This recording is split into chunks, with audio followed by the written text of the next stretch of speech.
Quanto mais você ouve podcasts, mais aprende sobre o mundo. É a prova de que a experiência é o que nos faz mais fortes. E esse é também o princípio da Ford, para criar as picapes com DNA raça forte, que valorizam cada quilômetro rodado e que constroem um verdadeiro legado. Essa é a nossa força. Paz no trânsito começa por você.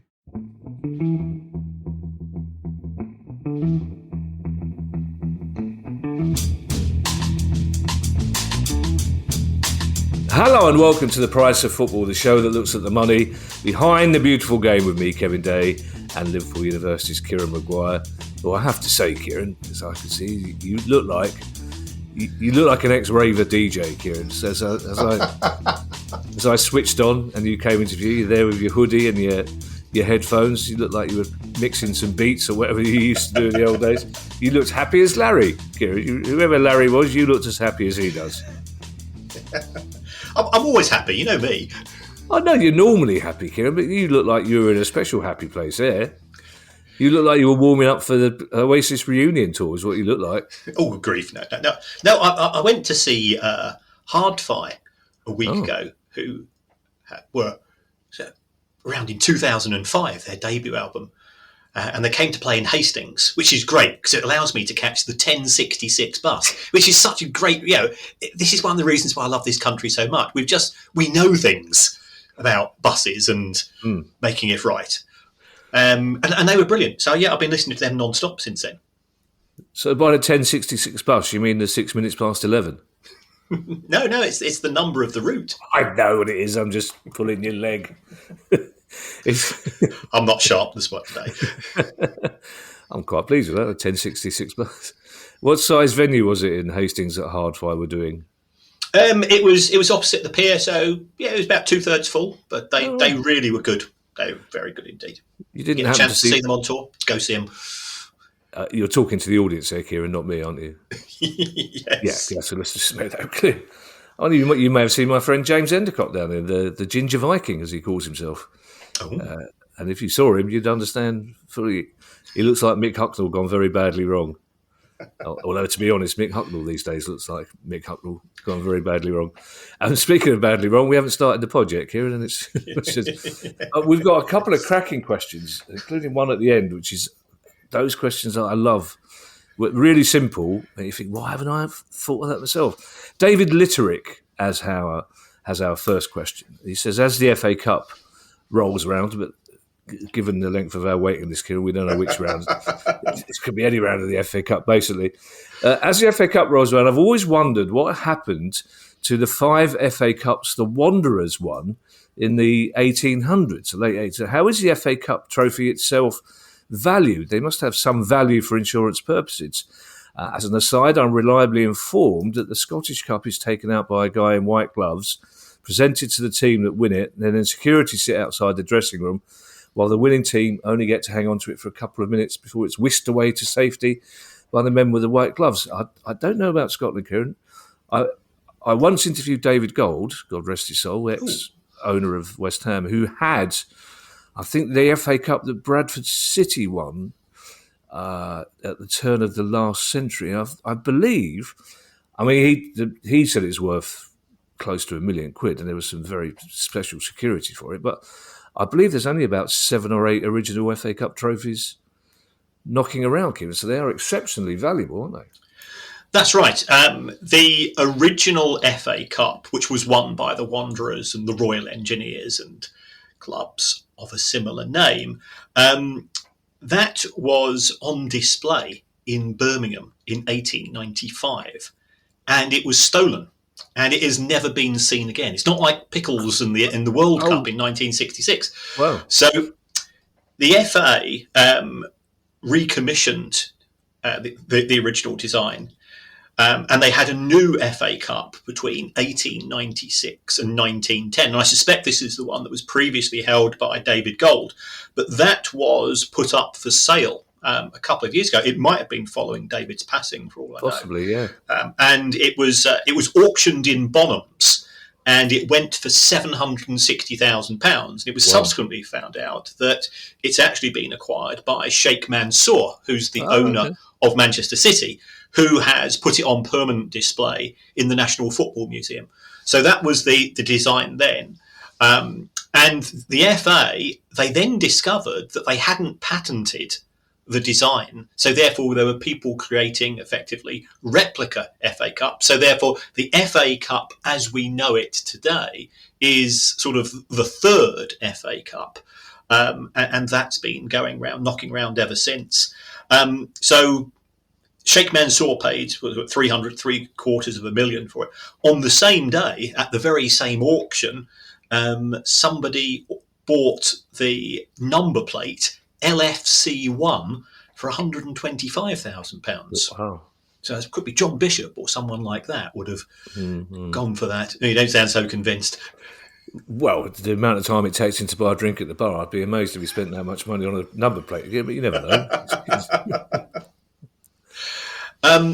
So it has done the rounds, and it was normally held by the winner, so in their trophy cabinet.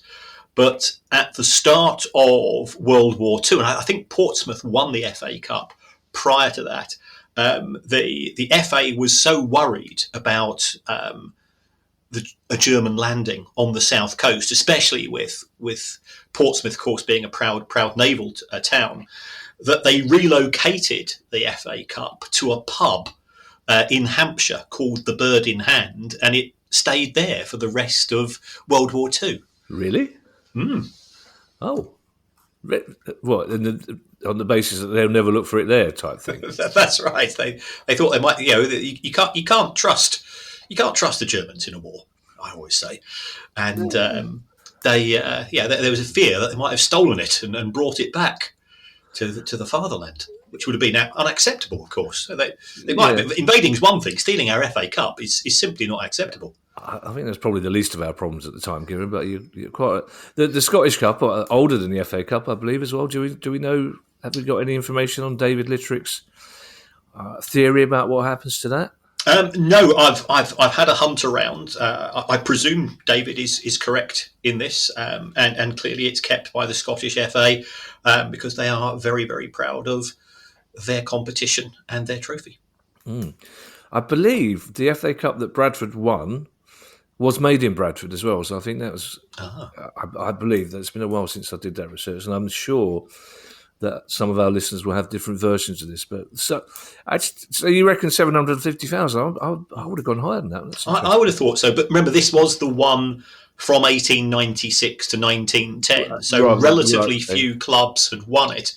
I think if the present FA Cup, covering over a century, was put up with all of those famous names engraved on it, that they probably had to get a higher fee for it. Especially, and today's market, in respect of all forms of football memorabilia, has gone very, very upwardly mobile. You only remember Harry Hodges' shirt from Diego Maradona went for around about 8 million, I think. Yeah. David Stevens is our next question, and David Stevens is a Plymouth Argyle fan. I minded to really annoy him and keep calling him Plymouth. Like they got really cross when we did the live gig, didn't they? Especially the two blokes who sort of believe when we went. You don't call it Crystal, do you? You call it Palace. And no, real Palace fans, we call it Crystal. Once you've been a Crystal fan for a certain amount of years, we all call it Crystal. But David says, I've noticed that my club, Plymouth Argyle, charge a £1.50 booking fee per ticket if you purchase a ticket over the phone or in person. I'd like to know if there's an accounting or tax benefit to the club in charging a separate booking fee per ticket. It's my observation that additional booking fees tend to upset fans. Too right, David. And you wonder why Argyle don't just charge, say, £26.50 for a ticket rather than £25 plus £1.50 booking fee. Will this be Plymouth charging the booking fee, Kieran, or will it be the outside agency that they've sourced to sell the tickets? Well, it will probably be the agency, because what Plymouth will do is that they will use a third-party service who will clearly charge them a fee for the processing. So that's one way of recovering it. There's no accounting or tax benefit as such, because ultimately Plymouth Argyle will have received £26.50 in total. I know this upsets some fans of Premier League clubs who are away fans, because we've got the £30 cap on tickets, but you normally end up having to pay 31, 32, whatever it's going to be, because the away side will now charge you a processing fee. And again, that tends to be on a per ticket basis. So even if I'm going with 5 or 6 of my mates, not that I've got 5 or 6 mates, but if I was going with 5 or 6 mates, then you still pay an extra £1 per ticket per fan who's attending. So it's certainly a way of getting around caps, but I think from a transparency perspective, there's a lot to be said for just quoting the all-in fee. But as anybody who's ever tried to buy concert tickets recently, everything gets loaded on top. There's a rest. I know when we did our show at the Lowry, we wanted to charge a figure, and then there was a booking fee on top, which seemed excessive, and then there was a Lowry restoration fee, and it became substantially higher. You've got plenty of mates, Kieran, and even more fans. But David does make a point, though, psychologically, from a fan's point of view. If you're charged £26.50 for a ticket, you go, all right, fair enough. That £1.50 on top of 25 quid somehow seems a lot of money, and you always assume that the club is trying to get away with something somehow, don't you? Then, yes, I think we have become very jaundiced and cynical in relation to the way that organisations extract further and further cash from us.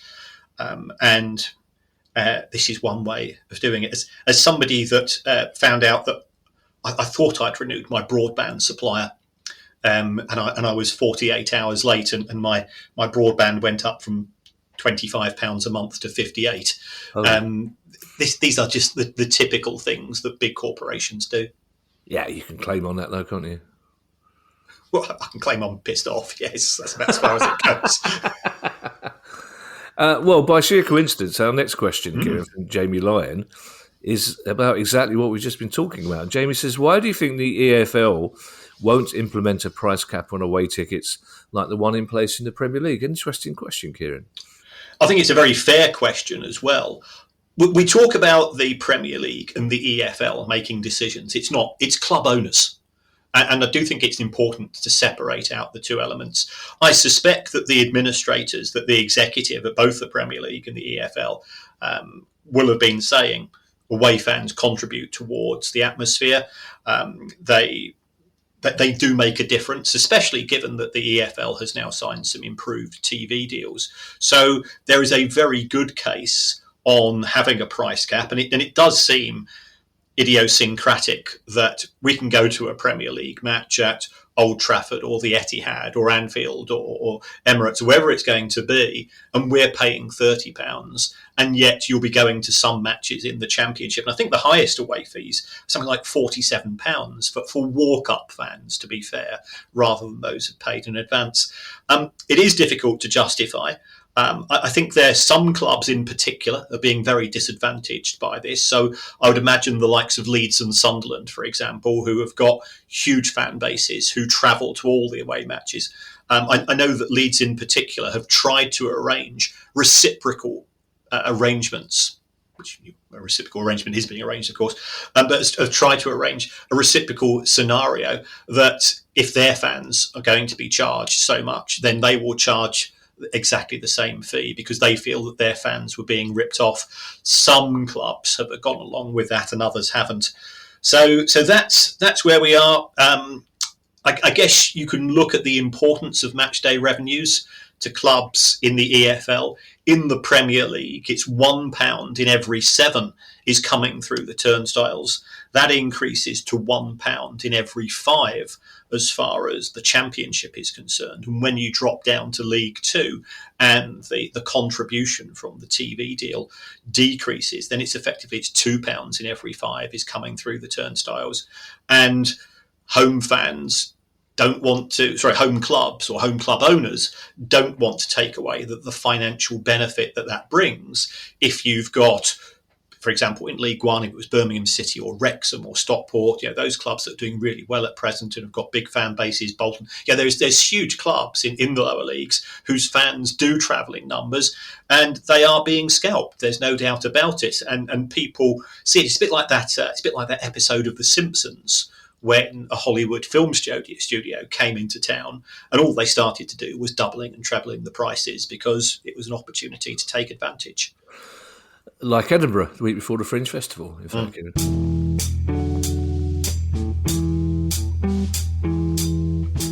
This is a paid advertisement for Shopify. I feel like I'm missing out because it seems like everyone is either starting a side hustle or becoming their own boss. And you know what they're hearing a lot? It's the sound of another sale on Shopify, the all-in-one commerce platform to start, run, and grow your business. Shopify is the commercial platform revolutionising millions of businesses worldwide. Whether you're selling bespoke doggy treats or even yeast extract and cheese-related bakery products, Shopify simplifies selling online and in person so you can successfully grow your business. Covering all your sales channels, from a shop-ready POS system to its all-in-one e-commerce platform, Shopify even gets you selling across social media marketplaces like Facebook, Instagram, and TikTok. Full of the industry-leading tools ready to ignite your growth, Shopify gives you complete control over your business and your brand without learning new skills in design or coding. And thanks to award-winning help and with an extensive business course library, Shopify is ready to support your success every step of the way. Sign up for a £1 per month trial period at shopify.co.uk/priceoffootball, all lowercase. So go to shopify.co.uk/priceoffootball to take your business to the next level today. That's shopify.co.uk/priceoffootball.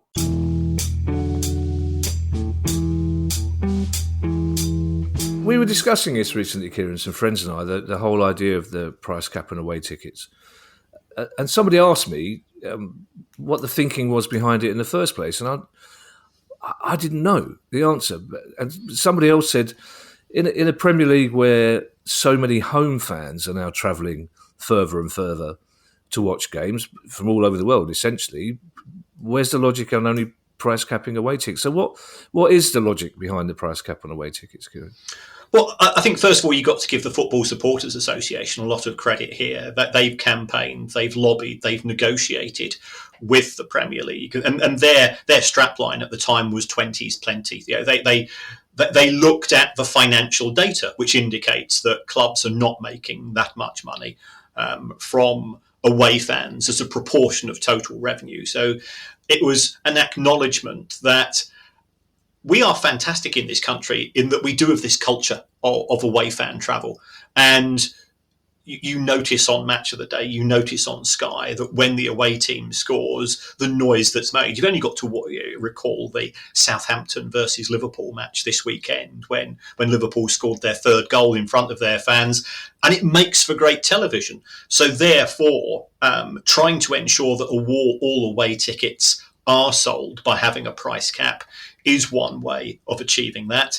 Let's be honest, for clubs like ours, we don't always sell out when we go to away matches, and it would be far worse if there were 45. It was costing 45 or 50 quid. I mean, I went to Bournemouth on Saturday, and it was 68 quid for a rail fare, 5 quid to park, and then by the time you've had your food and drink on top, you're a ton down before you've got your ticket. So I think it's an acknowledgement of the contribution that away fans make.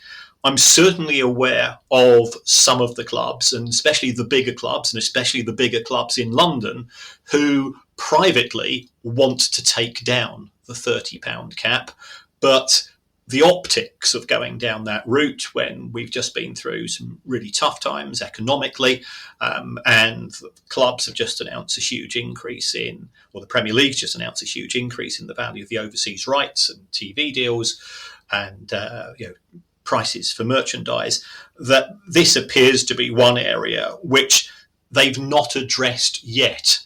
But I suspect we've probably got only one or two more seasons at a £30 cap. 68 quid, Kieran, for a 10-mile train journey along the coast. That's a lot of money, isn't it? Yes, it is.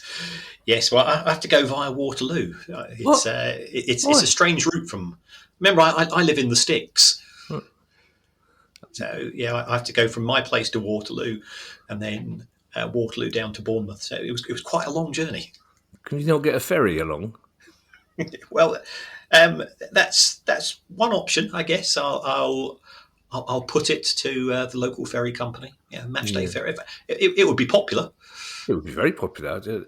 It's probably more than 10 miles from Brighton to Bournemouth, but it's a part of the world I have no interest in whatsoever, Kieran, so who cares? Adam Roper has a very interesting question, Kieran.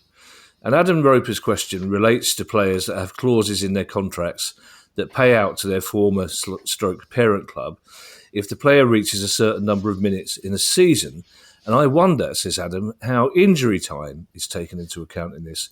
I read that in the case of Antoine Griezmann at Atletico, I beg your pardon, they paid particular attention to the number of minutes he played, so that his overall contribution that season was less than 50% of the total minutes, and that they would regularly bring him on at some point in the second half in order to achieve this. But what happens if there's a load of added time? Would that count towards the total?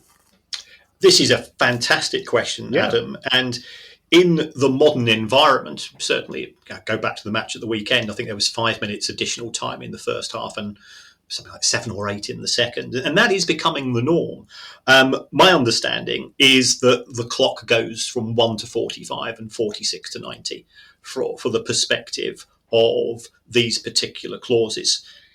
Having said that, if I was a sports lawyer, I would be stroking my chin and we're thinking, well, actually, there's more to this than meets the eye. In the case of Antoine Griezmann, the deal that existed was that Griezmann went on a 2-year loan from Barcelona to Athletic Club. And the terms of the deal were that if he played 45 minutes or more, I think a season, in 14 matches, then they had to buy out. They had to buy, and there was an obligation to buy clause of 40 million euro, and Athletic did not want to pay 40 million euros, so that's why he was being restricted and coming on effectively as an impact player in the second half, which was such a shame because I love watching Griezmann. He's absolutely cracking forward. So that was the rationale there, but an eagle-eyed lawyer in respect of the selling club could be saying, well, if he came on in the 50th minute and there was 6 minutes of injury time, technically he has paid for more than 45 minutes. So watch this space going forwards. Ben Archer lives in Australia, and he has this question for us.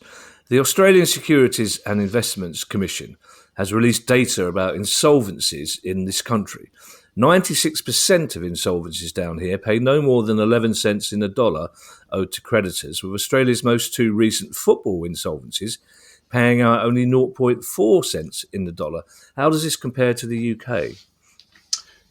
Right. If we look at things on a global scale, and for anybody that is a supplier to a company that goes into administration, the news isn't good. Over half of administrations result in unsecured creditors receiving nothing whatsoever. And the average dividend is 7.2 pence in the pound. So if you're owed £1,000, you get 72 from the insolvency situation. And if I'm honest, you'll probably have to wait 2 or 3 years before that money arrives, because it goes through sort of the trading insolvency, it then gets sold, it then gets put into liquidation, and then the liquidator will sell off the final assets potentially. So it isn't good whatsoever. As far as football is concerned, Ben, there is protection, and the reason why there are special rules in relation to insolvency in football was that sort of during the late 90s and the first 5 or 6 years of the 21st century, there were a huge number of clubs going into administration. I think we topped out at 14 in one season. And the integrity of the football industry was being called into question, because some observers were saying people are gaming the system. And the way that you can game the system is through something called a pre-pack insolvency arrangement. This is where you owe a load of money to your suppliers. you put the club into administration, you've got a friendly administrator, and 5 minutes later you buy back the assets of the football club from the administrator, who then has to deal with the consequences of the unsecured creditors and the other lenders and so on.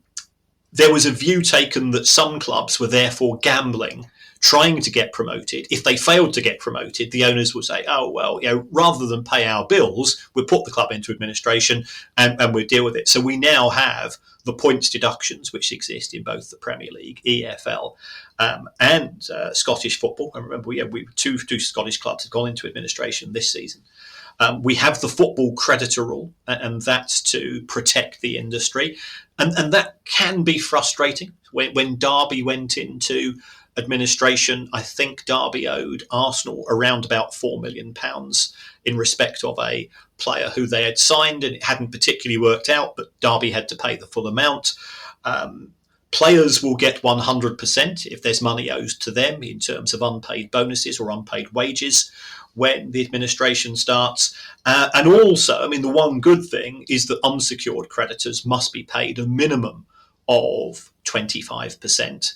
And again, that is to acknowledge that many local businesses will be generous in terms of what they're prepared to offer the local football club, because quite often the owner of the business will support that football club, and the football club is sort of a lightning rod for the identity of the town. And you don't want to be seen as the person that's not going to supply the pies or not going to transport the club to away matches and so on. But I was aware of one club in particular who had not paid the coach company for away travel to such an extent that at one point they did actually turn around and say, and this was before the club went into administration, you're going to have to go and find somebody else because you're just taking the mickey.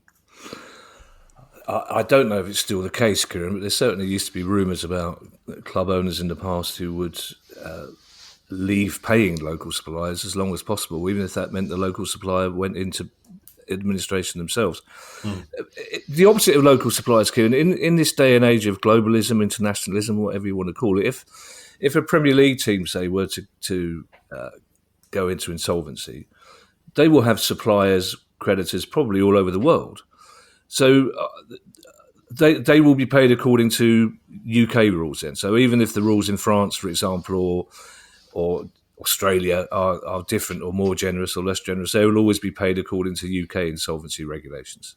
That's right, because it's the UK registered company which has gone bust. And it works both ways. So let's say that Arsenal had not sold a player to Derby County, but they'd sold a player to a team in Romania or Turkey or wherever it's going to be, and that club went into the equivalent of administration, then Arsenal would be subject to the local rules. Having said that, one of the good things about FIFA, and we would much rather praise FIFA than criticise them, is that FIFA are actually very hot in terms of unpaid transfer fees. And if that was the case, then the club that was not paying for the due fees would be subject to some form of sanction. How did your FIFA presentation go, by the way? I was away at the weekend. I didn't, frankly, spent too much time in pubs to ask you.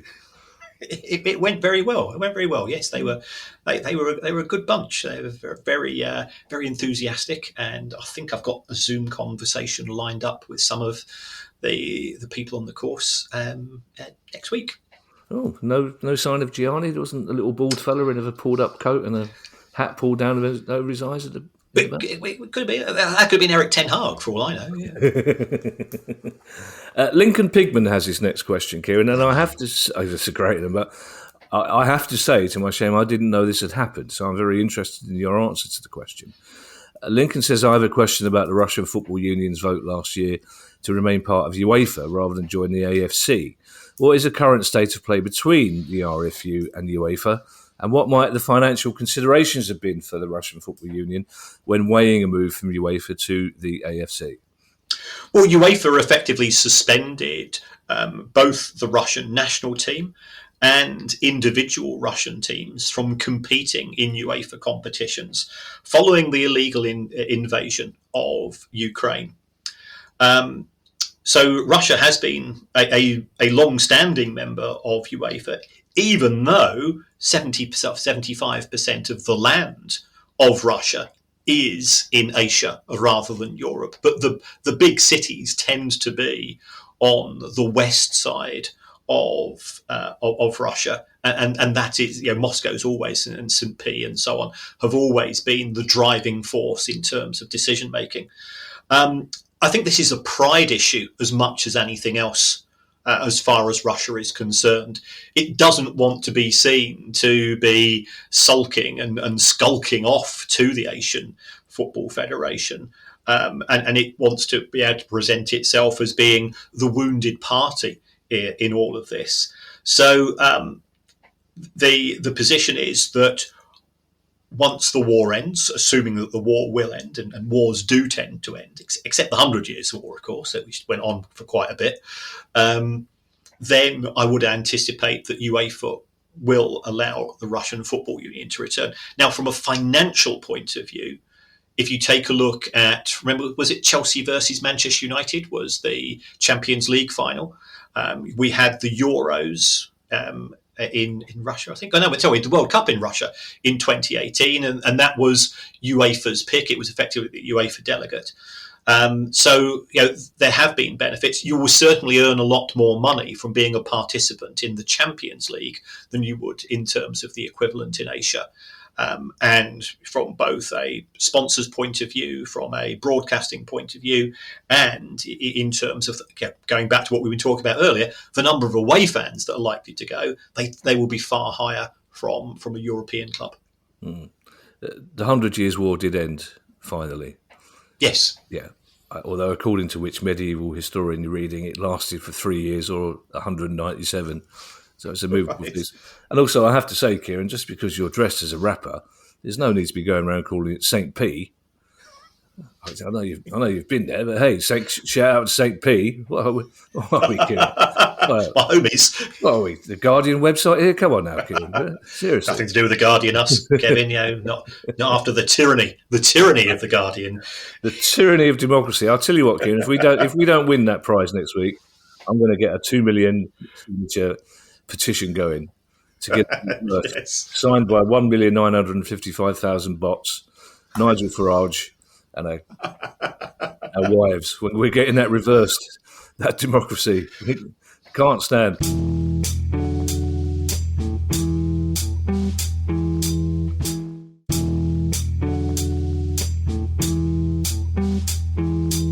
Peter Parsons has our penultimate question. And it's become a topical one, Kieran, because of the unfortunate situation for David Coote. We've been talking about the remuneration for referees. Peter Parsons says, as a fan of a lower league club, Port Vale, and a referee in other sports, I'm curious to understand how and how much match officials are paid in the English and Scottish pyramids. I'm aware that there are a group of referees and assistants who are full-time in England, but when you get lower down the pyramid to League One, League Two and the National Leagues, the referees, of course, are not full-time.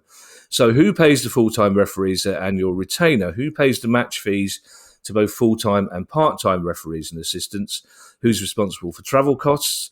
And do they get hotel accommodation the night before?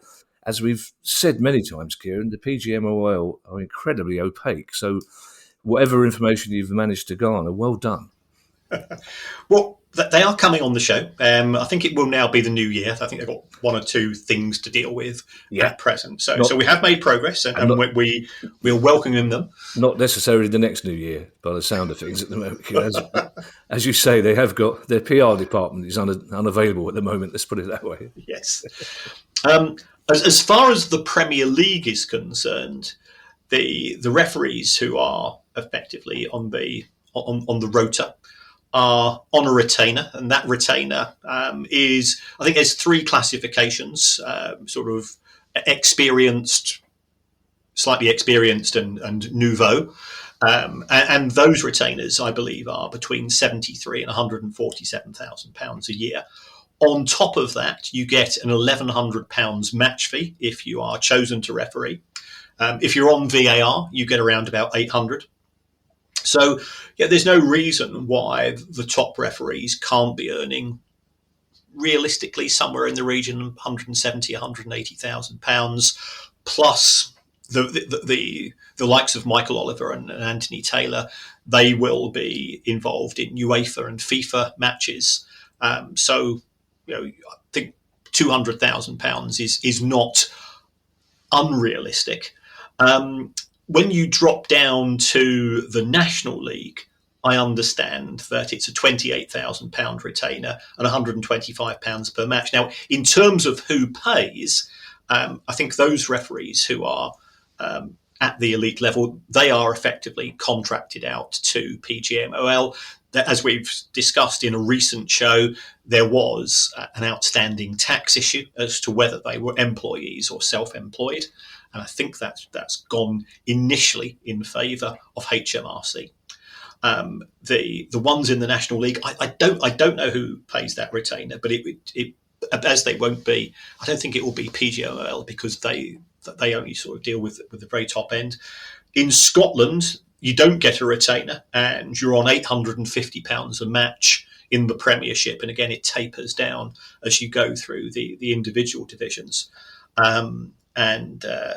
As when I was researching this, somebody had put in one of the columns, it's £850 a match plus £1,000 for every penalty they award to Rangers. So clearly there's the bitterness of Scottish football fans, and the belief that there is a vendetta for or against their club is just as intense north of the border as it is south. How does that compare to Europe? Well, if you take a look at La Liga, they're on £124,000 as their retainer. So that's there's a single level of remuneration. So that's clearly 50 grand higher than the bottom rung in the Premier League, and they're on £4,000 a match as opposed to 1,100. So that is quite a significant step up. And I also believe that they get around about 20 grand a season for they are advertising some product in Spain, and effectively the equivalent of front of shirt, and they're on 20 grand on top of that. Well, Scottish referees used to have Specsavers, didn't they, on their That's right. Their shirt? Yes.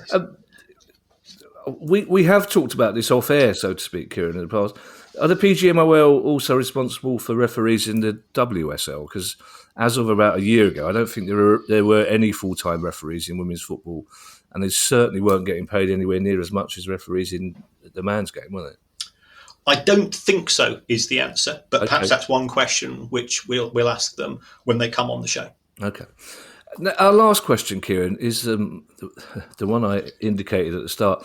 One of those really simple questions that I think is a cracker, but I don't know whether it's such a simple question. It is almost idiotic. But Charlie Brett has the question, and Charlie says, do team captains get paid extra to do the job on top of the privilege of leading their club?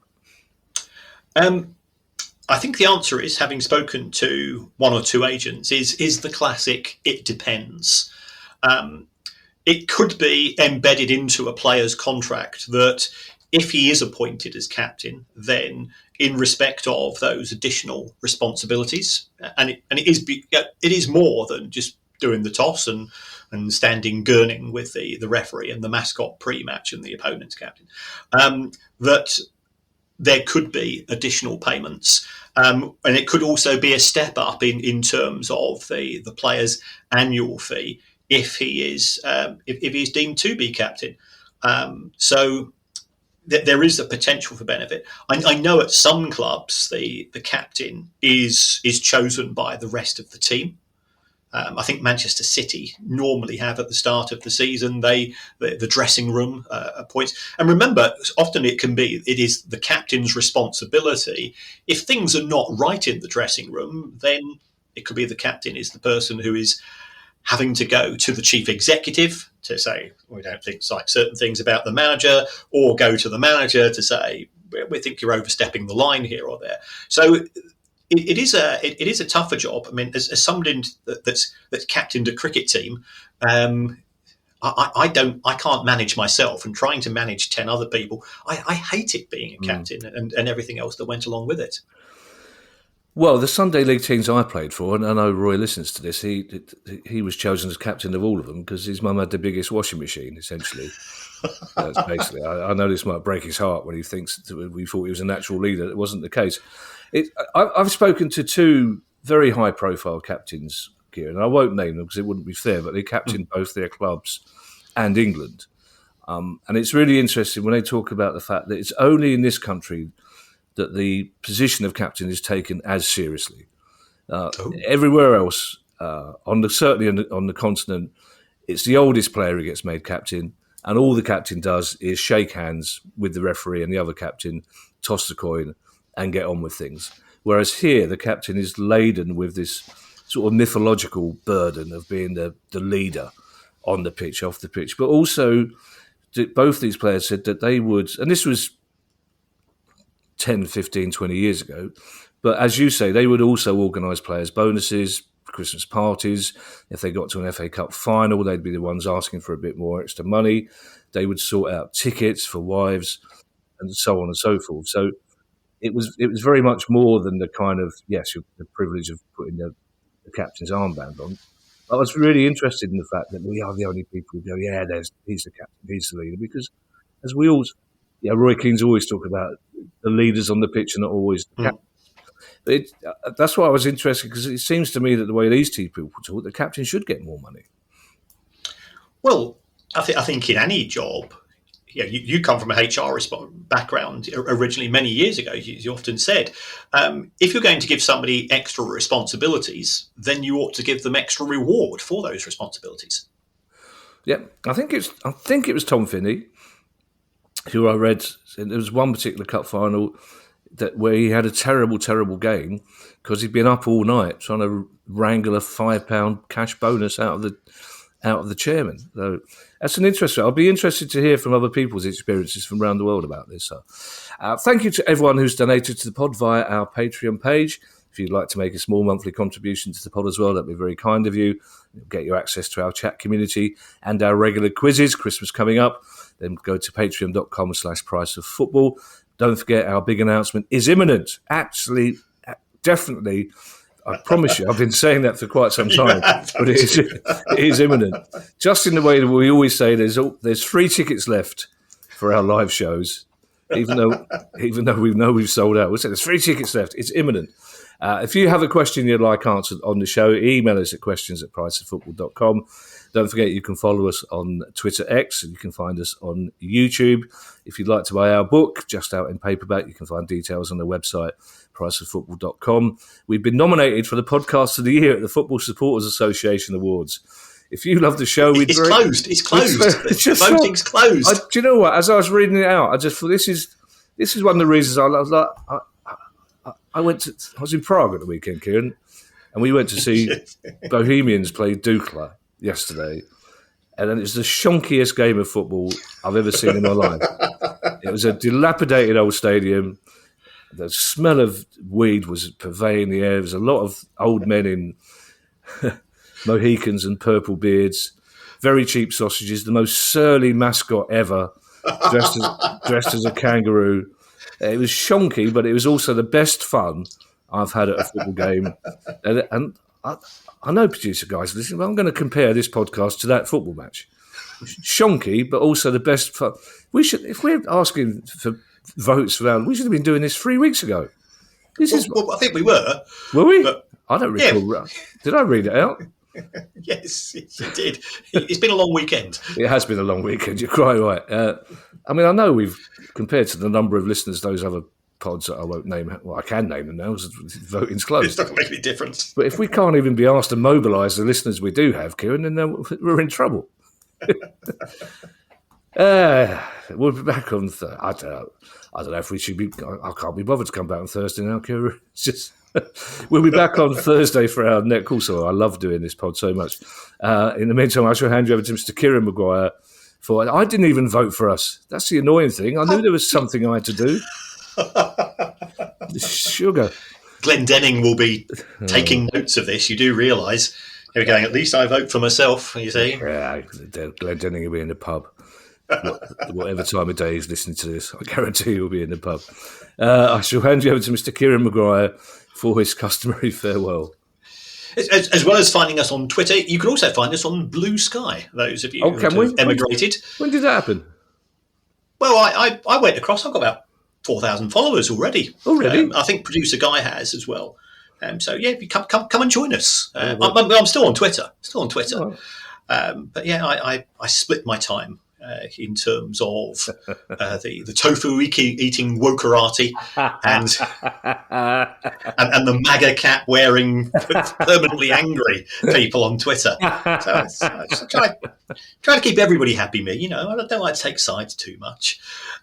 So thank you to everybody that's supporting us in such a variety of ways, especially those people on Patreon who are getting the benefit of shows with no adverts.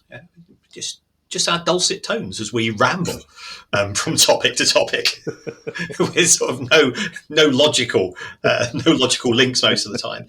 And if you give us a review, that it genuinely does make some assistance. I know I've had various people phone me up and email me on bits and pieces and say, yeah, we listen to the podcast and we like what you say. Apparently we're too political, according to our 1-star reviewer who Really? I'm going, I cannot remember the last time. I'm not giving away anything too much here. I cannot remember the last time I voted for any of the 3 big parties since probably about 1980. You have used. I don't know how I'm a political. You have to use the word communist quite a lot recently about people. Yes. So if that review is from Mr. N. Farage of Clacton, then you'll know exactly what's going on. Well, Mr. N. Farage of anywhere but Clacton, I think you will find. That's true. Yeah. Well, he can't go to Clacton because he can't afford the security, apparently. Oh, right. Which MI5 have denied. One of the few things they've done in public recently is to say, no, he doesn't need security. Anyway, stop being political, Kieran. Stop being political, yes. And if you give us a review, and it doesn't matter what you write, you can even say that you would rather have the show presented by John Bishop and Nigel Farage, live from Clacton. And wouldn't bother us, genuinely wouldn't bother us. It wouldn't. And also, John would wipe the floor of him. Yes, I can imagine. They certainly do not share a lifestyle or politics. We do need a segue workshop. If anyone out there offers workshops in segueing from topic to topic rather than rambling down a back alley, climbing over a fence and emerging in front of the next topic, that would be very good. Thank you. Bye, everybody. Bye. The price of football.